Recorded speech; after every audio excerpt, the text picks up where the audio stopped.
Hello, Alchemist, Reverend Levity here. The theme this month, as chosen by our patrons at last month's discussion group, is modern myths. The myth currently showing up in my life is the myth that there has to be a loser in order for there to be a winner. So this showed up in my life recently when there was an event that I was not invited to. And I was very jealous and I had a lot of FOMO and I was very triggered that this event existed without me. How dare it? Interestingly enough, coincidentally, my partner was offered a chance to work at this event. Now, in my head, my dark side, my shadow side, wanted the event to fail, because in my mind, that failure would bring me a false sense of power. Now, what ended up happening, of course, was the event, as it should have been, was a smashing success. And because of that, my husband made a lot of money that night that our family really needed.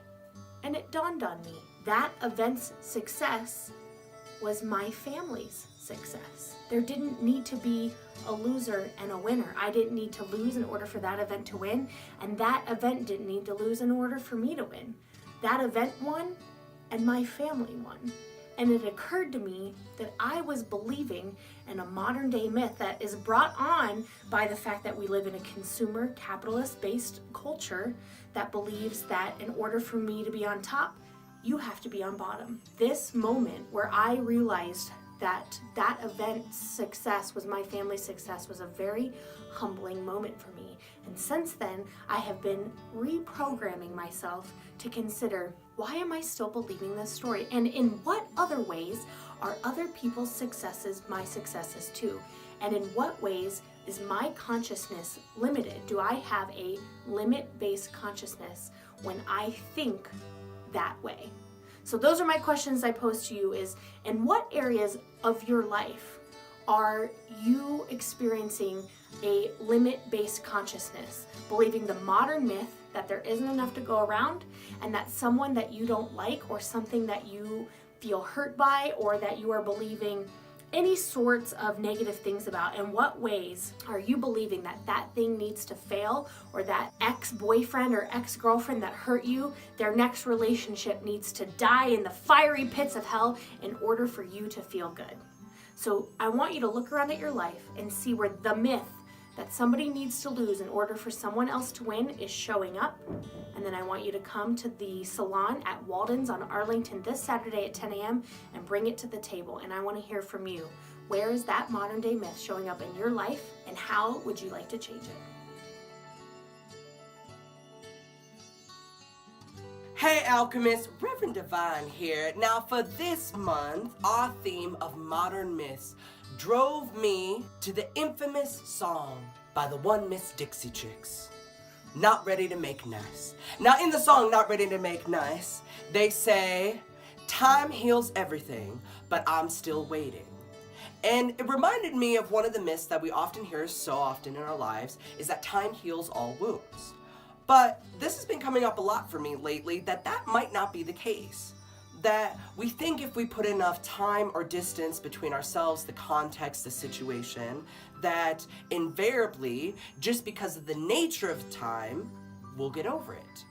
That we'll somehow heal, move on, bypass the feelings, and enter a more grounded and healed place with regards to the situation. I see this come up with a lot of my clients that carry a lot of shame that they're not over a certain trauma or event in their lives. And they're surrounded by friends and family who I'm sure mean well, but are judging them and criticizing them because in their mind there's a time frame.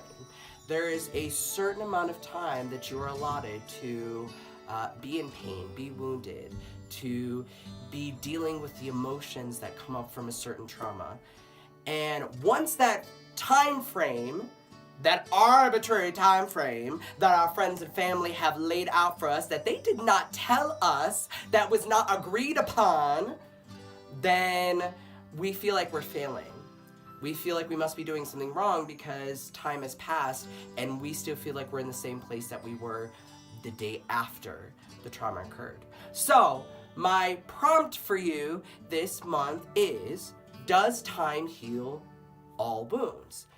Does time actually facilitate any healing on its own, or is time a hindrance to the healing process? Does time actually serve as a barrier and we should just throw it out the window?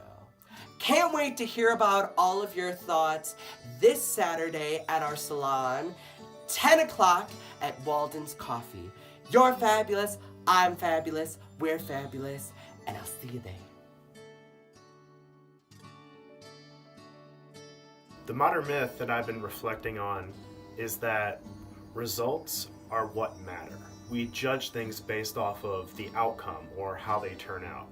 So, relationships, for instance. When people get divorced or they break up, there's this tendency or a temptation to view the entire relationship as a waste of time. You often hear someone say, oh, well, that was 10 years of my life gone, or that I won't get back.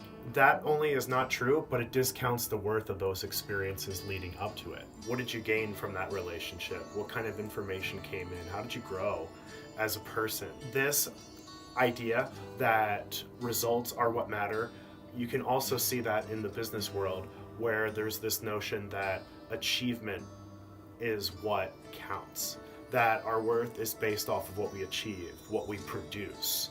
And I've been reflecting on a writing project that I've had going for, I don't know, some 10 years now. It's a book that I've written and revised and done over and over and over again. And I've realized that in its current form, it will never be as good as I can imagine it, that I need to let the project go. And that at best, I might only get a solid short story out of this thing that became a book that I spent so much of my life on. And what was getting in my way of seeing that was this idea that I had to produce something that not only I was proud of to publish, that was the best that it could be. And so letting that writing project go, in a sense, and seeing that not only did I gain a short story out of it, but I learned a lot about myself, and I definitely grew a lot as a writer.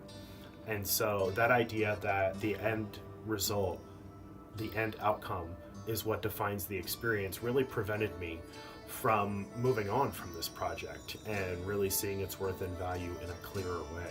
I believe that we see this on a social level too, in this notion that affirmation and praise confirm our worth. And what we get from the external confirms what we already know to be true. And that, I believe, is the chief modern myth that we need to undo. And so I would ask ourselves, where are we letting our results define us?